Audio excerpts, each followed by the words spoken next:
Welcome to the TK Show with the Athletic Bay Area's Editor-in-Chief, Tim Kawakami. All right, everybody, it's Tim Kawakami here, TK Show. Welcome. We are recording live from the Kawakami household again. Get that good sound in my little private studio. And once again, it's really, really good to have as my guest someone I always enjoy talking to, and someone who some things are going on right now with the team and everything else. But really great to have on the Giants manager, Bruce Bochy. Bruce, how you doing today?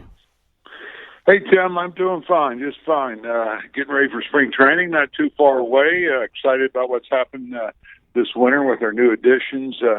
Had some horrible news yesterday with my old GM, but other than that, doing great. Had a grandson, so it's been, we've had the good and the bad this week. Yeah, lots of life things happening, and let's address Kevin Towers, who died, was suffering from cancer. The reaction from baseball has really struck me. That this is, I didn't really know him very well, but just seems to have touched so many people's lives, and the people who knew him, and you obviously knew him real well, just love the guy. What's the reaction when you do hear something like this? I really just love the comments that I've heard from his peers, the general managers, other people in baseball, how he affected them.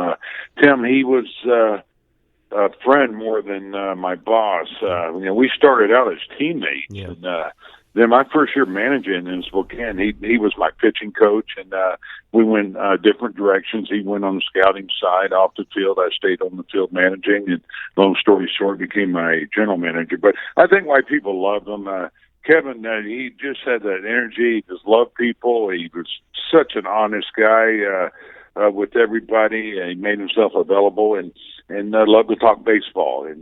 And so I think he helped mentor some other young GMs. One Theo Epstein out there in Chicago. But they were all really good friends, and that's where the game's changed partly a little bit because of the sabermetrics, analytics. Kevin he was known as the gunslinger. He went with his gut. He was a scout guy, trusted his scouts, and he made his decisions like that. And so, he was someone very, very highly thought of. The other, you become a grandfather, which you noted. Your first grandchild, I think, right? And what's that been like? Oh, it's just been amazing. Week. Wednesday, he was born at 5:07, and a lot of people I've talked to that have grandkids go, "There's nothing like it." They talk about it, but until it happens, you don't really realize how special it is. So I've had a lot of fun this week spending time with Braxton. He was a big baby, 9.3 pounds, wow. And I know he doesn't know who we are or who I am, but we're having a lot of fun, and I'm going to try to spend as much time with him as I can before I go to spring training, because I won't see him for about 7 weeks. You mentioned being excited going into spring training, and I know guys are always excited, but everyone has noted that you certainly have liked the moves that this team has made, trading for Evan Longoria, trading for Andrew McCutchen. I mean, did you go in as thinking, okay, let's get a couple mid-career guys and we really could sustain this? Was that kind of your thinking going into this offseason? You know what, Tim? I can't really say that was my thinking as much as I just thought we needed another bat in the lineup to stretch out. Which I really believe was a thin lineup last year, especially when we got nicked up with Belt and missing Pence for a while, and we just needed another big run producer, maybe to take some pressure off Buster. But to get two guys like this, two guys who were the face of the franchises, two high character guys that are going to fit in here so well. But they're great talents, and they're good defenders. They're awesome hitters. And, they're impact guys, and they're going to impact our ball club. And, we had a lot of trouble with scoring runs. And as you well know, we were lacking power, and so they're going to help provide that. So it's going to be a different lineup. And I I mean, why wouldn't you be excited when you get two guys like this? And on top of those two, I mentioned Austin Jackson. Yep. He's come off a good year, and he's very underrated. And I don't know if we can run him out there every day, but he got almost 300 at bats last year for Cleveland, and he helped them get to the postseason. I know you guys have talked about him as kind of outfielder, play all the spots. Is it the way are you pointing him to maybe being the main center fielder though, and maybe depending on what Duggar shows you, but Austin Jackson right now is your main center fielder? I would say that. That's how it's looking as we go in spring training. I do think it's going to be important that we keep an eye on, and not just Austin, but a guy like Pence, he's getting a little bit older. Make sure that they get some needed rest. So going into this, I think you're looking at Jackson along with it's going to be competitive. Between Gorky's, now we got Blanco, Duggar, and we're going to break with our best guys, and so we'll wait and see what happens. Probably won't know until we get deep into spring training exactly what we do in the outfield. Now Parker's in the mix too. Yep. He's had options, so we got to figure out what we're going to do there with all the guys. And again, it's going to be competitive, and we'll see what happens. And I know all this will be decided through the spring, but do you have an inclination on who the leadoff guy is going to be?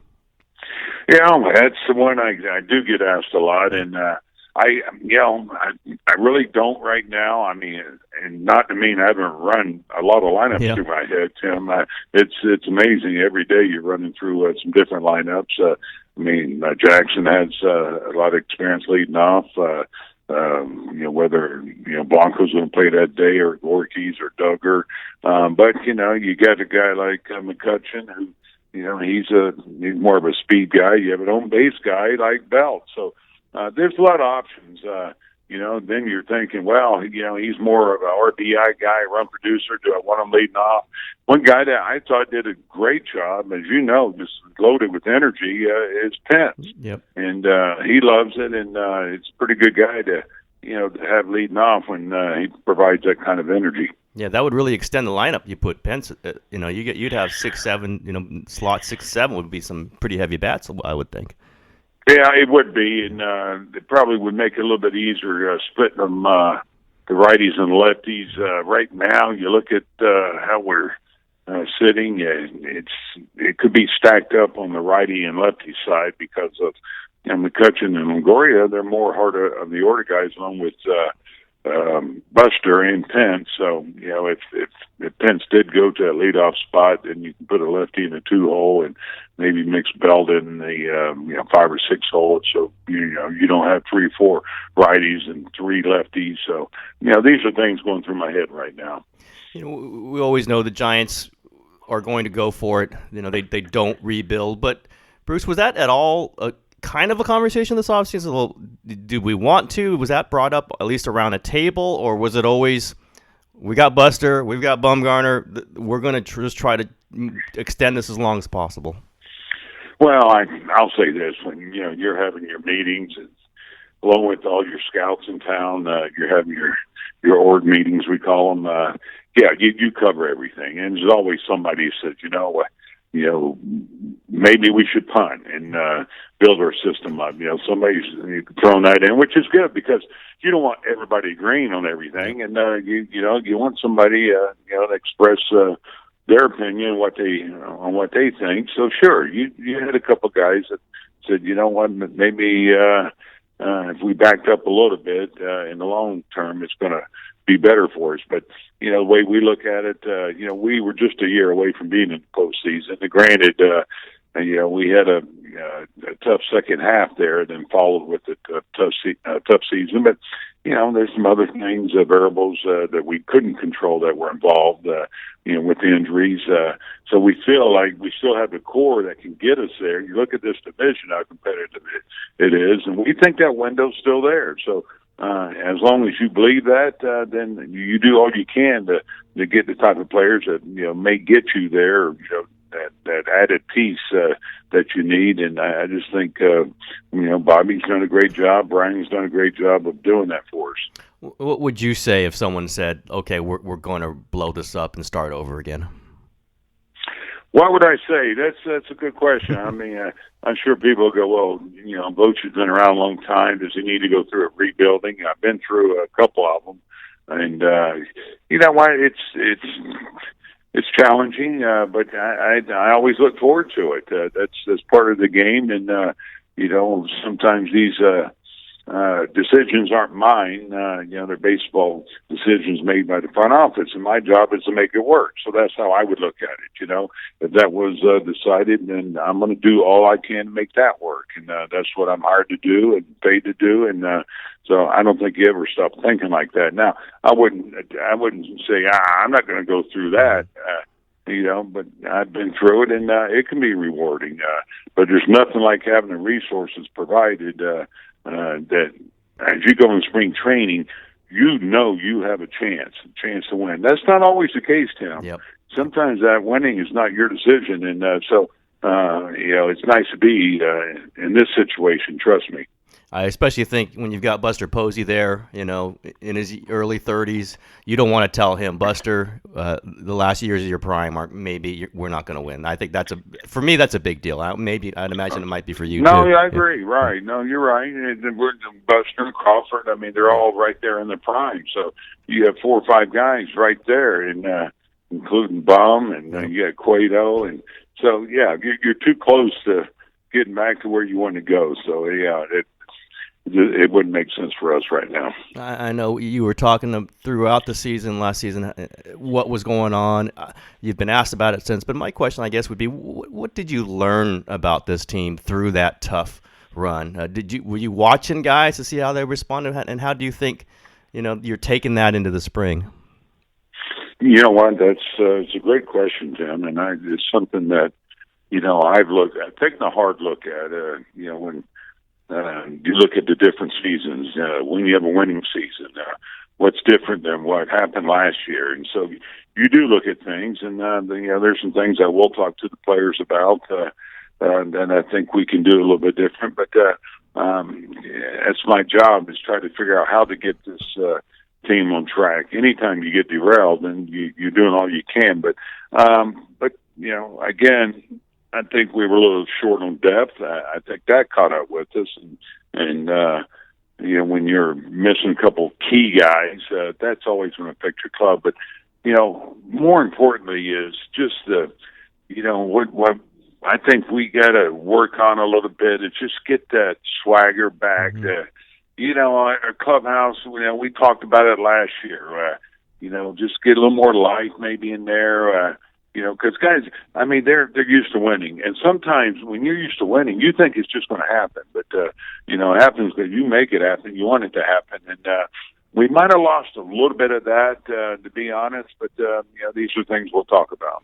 Is you talking maybe personality is part of that too? I don't know. Just the noise in the clubhouse, the noise on the bench, a little bit, maybe a little more amped up, trying to get that going.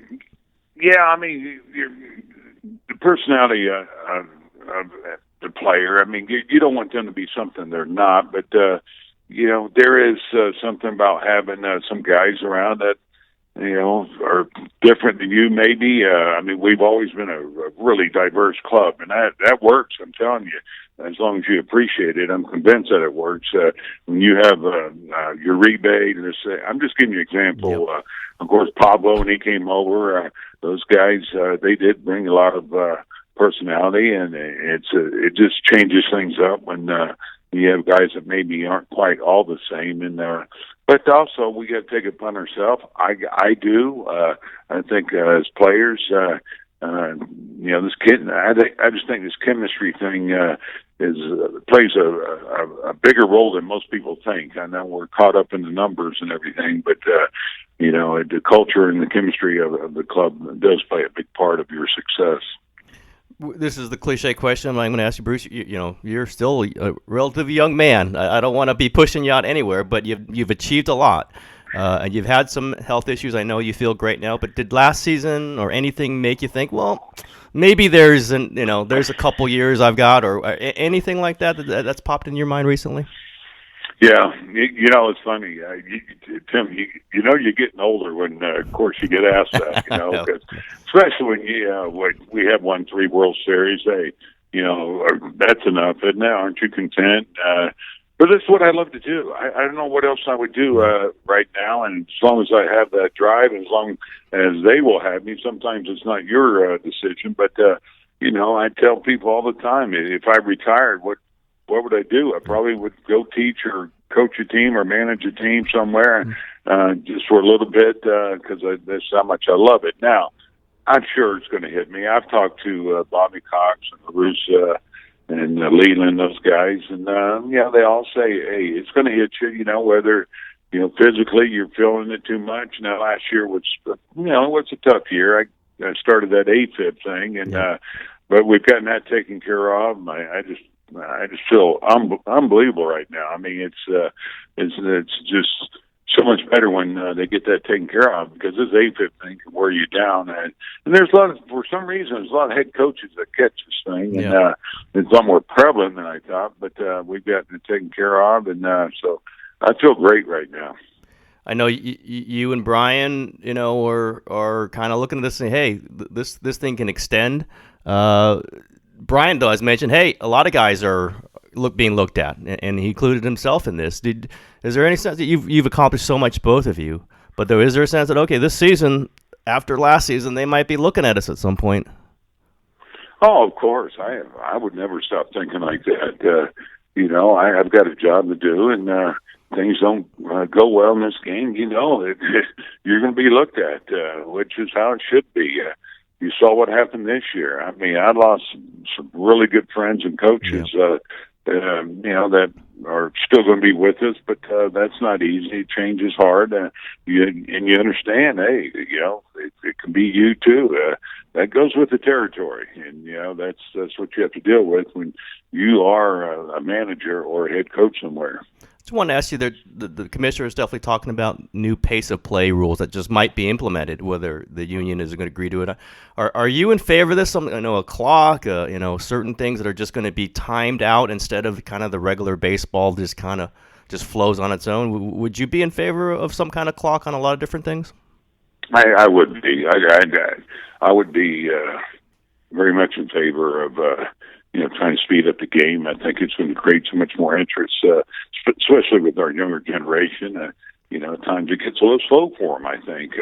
There's, different ways that they're talking about doing it. The clock, I think the timeouts, and what I mean by that, when, different players on the field are going to the mound, and then the catcher goes to the mound, and he goes back, and then the pitching coach goes out. Commercials can be a little long. I think maybe they can tweak that a little bit.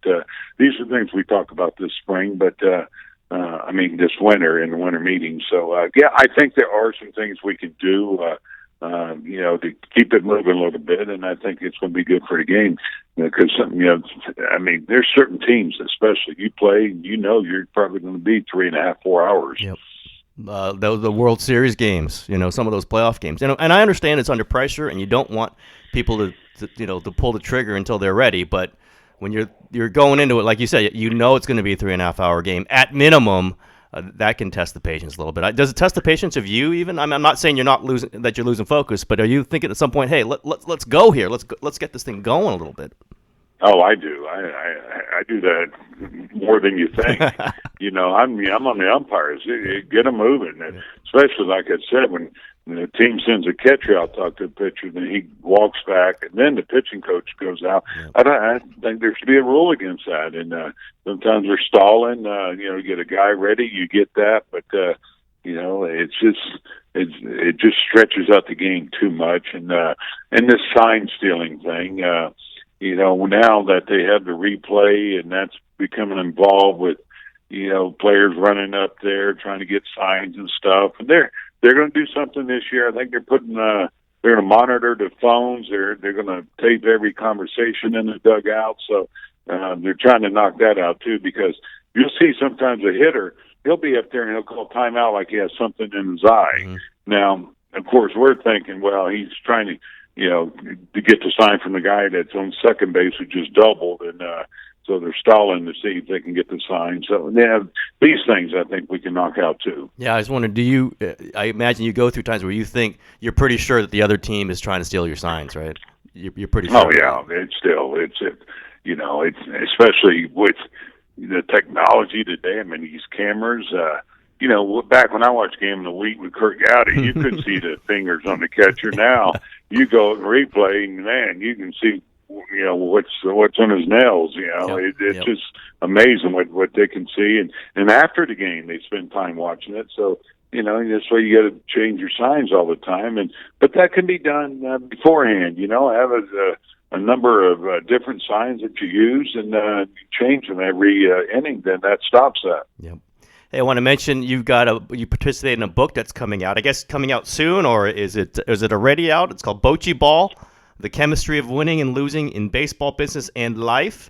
With doctors Kevin and Jackie Freeberg. How did that come about, Bruce? And did it change a little bit when you were going through last season? Maybe the theme of it changed a little bit.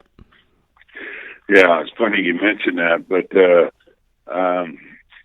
this is a book that it's actually coming out within the next week. Okay. Kevin and Jackie Freeberg have been longtime friends with me over 20 years, and after 2012, Tim, they said you won 2 World Series. Mm-hmm. They've written 8 books and on chemistry and the importance of it and the culture of a organization. Now, this is the first one of those sports where they just think the Giants are having a great story. And I said, well, I don't think I'm quite ready. Well, after 14, I agreed. And so it's really a book about chemistry and what it is, why it matters, and how you bring it about. And so it talks about that. And so I don't want this. It's called Bochy Ball, but it's not about me. My picture's on there, but it really focuses on the chemistry and continuity that runs from top to bottom and with the Giants. So it's I think very well done, and I'm proud of what Kevin and Jackie did, and and that of course a lot of it's through a conversation with me, and so it's definitely going to be out around Fan Fest and of course spring training. I assume you're telling some stories about the 2010, 2012, and 2014 seasons. I think some good anecdotes in there that fans will want to read. Yeah, it does. It takes you behind the scenes. Some things that we did, meetings and things like that. We do talk about that, and of course, we compare it to other companies. Kevin does, and Jackie, and things that work for us. And getting back to what you were talking about, now as we agree to this, we proceed to have one of the worst seasons ever last year. Yeah. And so I kept apologizing to him. I said, Kevin, man, and he says, no, this is great because every business, they have a down year, and we need to know how you're dealing with this, how you're handling it, and what you're doing. So it talks about the art of winning and losing in baseball. So we do talk about that. That gives it some texture. I mean, that's I'm interested in that for sure. Just kind of the ups and downs and how someone goes through that. Bruce, right. Bruce, I'll ask you the question I ask everybody. I don't want everyone to swamp to your favorite restaurant here, but I like asking everyone. Bruce, what's your favorite restaurant? Gosh, yeah, I want to have so many that I like here. But I'm not going to be on the fence. I'm going to give you one here. But I love Alexander's. If I want a steak, but I slanted door and Ferry Building. I love walking down there. So I'd say I'd put those 2 up there. But we like going to different places. To be honest, try different things. I have a son that lives here. He's in the city. He's over by the marina, so we'll go to restaurants over there too. That sounds terrific. Slanted door. That's my vote. I'll go with slanted door every time. But listen, I appreciate all the time, Bruce. I appreciate talking to you. I'm sure we'll be seeing you real soon. And great to hear the pep in your voice. You are excited. I know you're excited, and I think Giants fans will pick off that if they're ready, if they haven't been excited already. So I can't wait for the season. Thanks, Tim. Good talking with you. Thanks for having me on. I'll see you soon. All right, Bruce. Thanks, everybody. That's Bruce Bochy, and that's the TK Show for today. Thanks.